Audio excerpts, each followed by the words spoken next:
Assalamualaikum warahmatullahi wabarakatuh. Anakku kelas 8 yang Bapak cintai dan Bapak banggakan. Masih semangat kita untuk belajar di rumah walau dalam keadaan pandemi COVID-19. Yang penting jaga kesehatan dan terus kalian belajar ya, demi mencapai tujuan kalian untuk menjadi orang-orang yang pandai, orang yang pintar, orang yang soleh dan soleha. Melanjutkan bab yang kemarin ya, kita masih melanjutkan ya tentang ilmu pengetahuan pada masa dinasti Abbasiyah. Nah, untuk mata pelajaran sejarah kebudayaan Islam. Memang ilmu pengetahuan paling berkembang ketika masa dinasti Abbasiyah.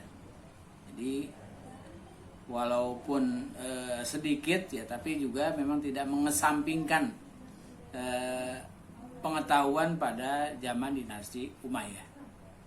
Tapi ini lebih dahsyat lagi ketika dinasti Abbasiyah ini sampai-sampai bisa menguasai dunia. Dari sini bisa kita lihat bahwa pengetahuan pada masa Abbasiyah, yaitu ilmu pengetahuan umum dan pengetahuan agama. Kemudian apa saja itu? Ada filsafat, ada kedokteran, ada ilmu hadis, ilmu tafsir ya. Kemudian juga banyak lagi ya. Banyak orang-orang yang ahli dalam ilmu pengetahuan ini pada zaman dinasti Abbasiyah. Jadi bidang ilmu pengetahuan umum yang akan kita bahas di sini meliputi ilmu filsafat, ilmu kedokteran, ilmu astronomi, tokoh-tokoh ilmuwan ya, baik yang pengaruh maupun tidak berpengaruh. Yang pertama kita lihat dalam perkembangan ilmu filsafat. Filsafat adalah ilmu pengetahuan yang bahas tentang hakikat dari segala keadaan. Kata filsafat berasal dari bilaghatul arabiyah atau dari bahasa Yunani dinamakan filosofia, makanya dikatakan filsafat. Artinya cinta kepada pengetahuan atau cinta kepada kebijaksanaan. Makanya sekarang ada ilmu filsafat Islam, filsafat Pancasila, filsafat macam-macam lah. Filsafat kedekatan itu ya, cinta. Filsafat dikenal Islam melalui Yunani. Ditemukan kaum muslimin pada abad ke-8 Masehi. Di Suriah, Mesopotamia, Persia, Mesir menganut filsafat Yunani, masuk ke daerah-daerah ketika Iskandar Agung menguasai berbagai macam ilmu pengetahuan. Ketika pada masa sebelum dinasti Abbasiyah, yaitu pada masa dinasti Umayyah, kebudayaan Yunani belum begitu mempengaruhi, karena para pengusaha Umayyah lebih memperhatikan kebudayaan Arab. Tapi ketika dipegang oleh dinasti Abbasiyah, udah bercampur baur antara kebudayaan Arab dan kebudayaan Barat. Kebudayaan Arab ada di Turki, kemudian Irak, Iran dan sebagainya, dan di sebelahnya ada kebudayaan Barat yang bersebelahan dengan Turki, yaitu Yunani, filosofia. Ketika pada waktu itu dengan masuknya keluarga Barmak sebagai wazir, maka Yunani mulai tampak, mulai kelihatan. Ya, jadi itu penggabungan ya antara ilmu pengetahuan Barat dengan ilmu pengetahuan Arab. Khalifah yang membuka jalan menerjemahkan buku-buku ilmu pengetahuan yang berbahasa Yunani ke dalam bahasa Arab adalah Khalifah Harun ar-Rasyid. Ini memang sangat terkenal. Pada zaman mereka lah, pada zaman Harun ar-Rasyid, ini berkembang dengan pesat ilmu pengetahuan. Dengan tokoh-tokohnya juga sangat terkenal.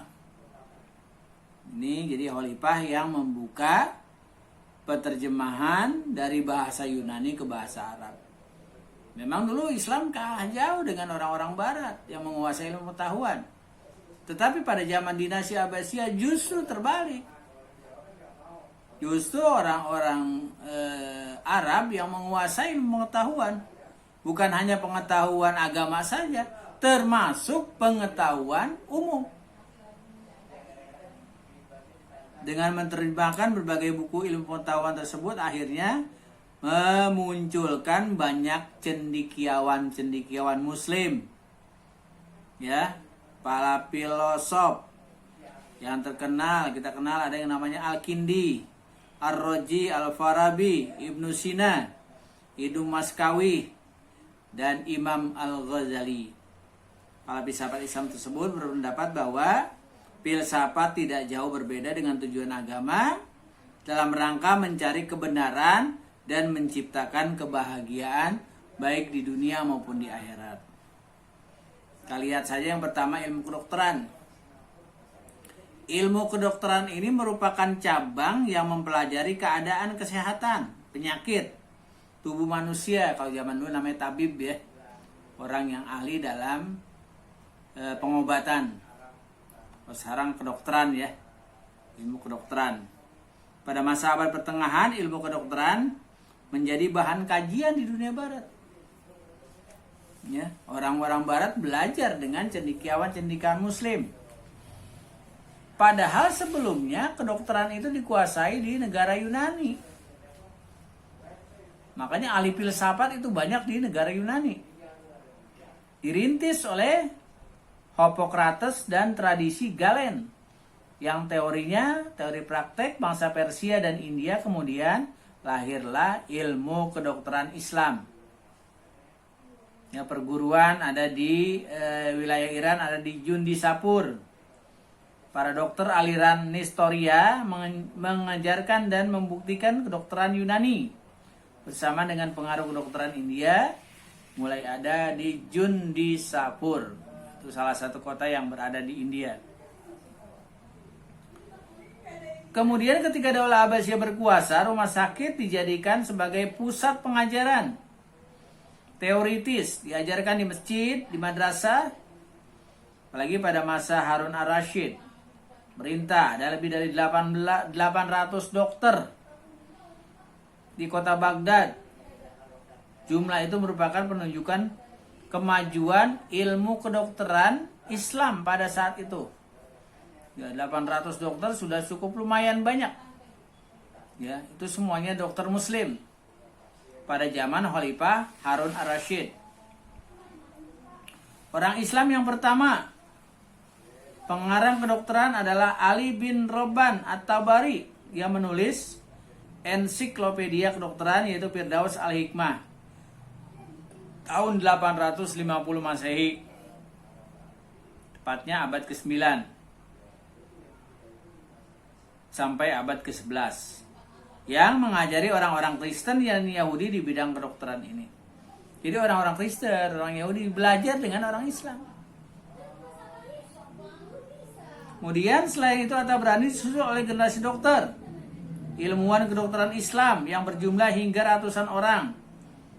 Muncul lagi ada Ar-Razi, Al-Kindi, Ibnu Abbas, Ibnu Sina, Jabir bin Hayyan. Ya, sejak itu daerah-daerah seperti Baghdad, Mesir, Suriah, Yaman, ya, sampai negara barat sekalipun, yaitu Spanyol. Terus Spanyol dulu hampir seluruhnya beragama Islam, dikuasai oleh dinasti pada zaman Harun al-Rasyid. Ya. Jadi sampai Afrika Utara dan India bermunculan banyak sekali dokter-dokter yang ahli, yang mempelajari apalagi yang beragama Islam, banyak sekali pada saat itu. Itu dalam ilmu kedokteran. Kemudian yang kedua dalam ilmu astronomi. Ya, kita kenal dengan ilmu falak. Ilmu yang pelajari benda-benda langit seperti matahari, bulan, bintang, planet-planet. Posisi-posisi benda langit diamati secara terus-menerus, berulang-ulang menggunakan alat. Itu terjadi pada tahun 3000 sebelum Masehi. Ya, ilmu perbintangan lah, ya. Mereka menyebut sebagai lingkaran. Masing-masing berlalu setelah 30 hari. Sebulan 30 hari itu ada ilmunya. Ya. Enggak asal aja, penanggalan itu ada ilmunya. Kalau sekarang kita kenalkan untuk menentukan bulan Ramadan, 1 Syawal, Idul Adha, ya. Itu kan penentuannya seperti itu. Ya, ada bulan. Dengan melihat bulan, ya. Ada ru'yah, menurut ru'yah ya.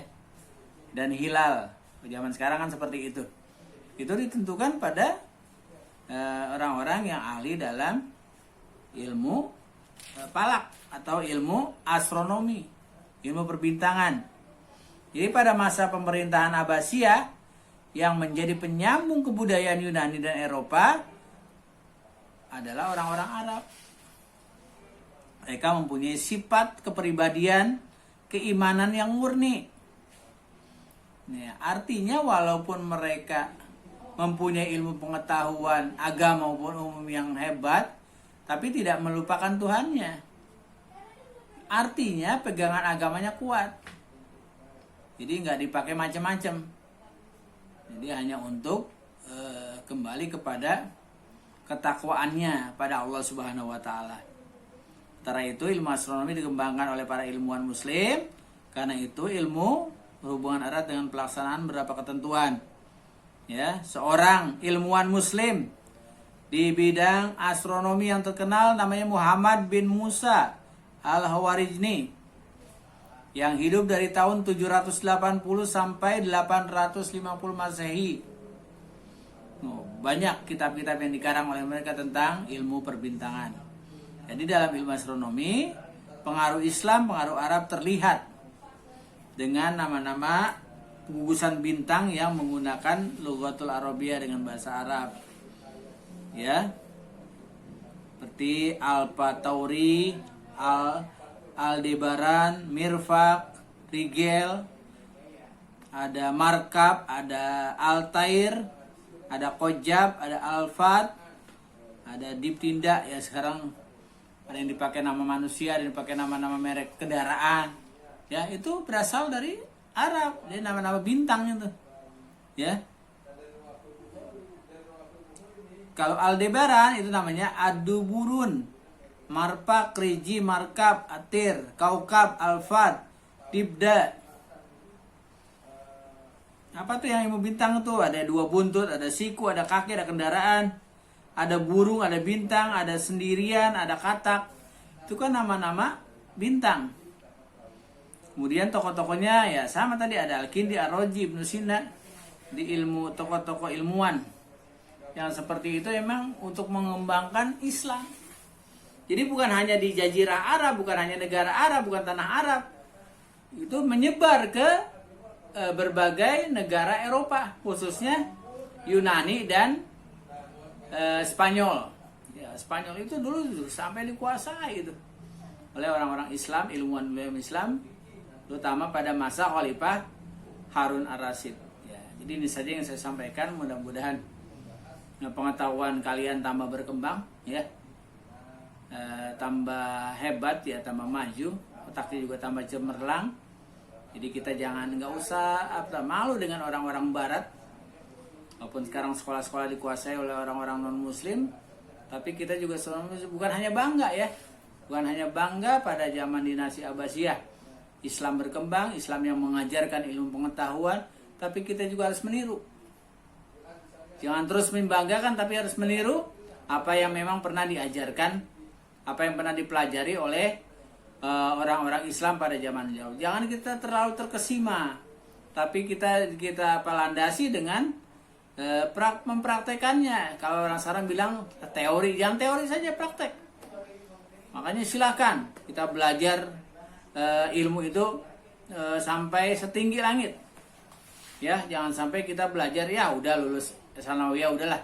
Terus lagi orang tua kalian masih mampu, silahkan kamu untuk belajar. Itu saja yang saya sampaikan. Mohon maaf. Terus belajar. Semangat belajar di masa pandemi ini dan sampai kendor. Yang paling penting adalah jaga kesehatan buat kalian. Billahi taufiq wal hidayah. Assalamualaikum warahmatullahi wabarakatuh.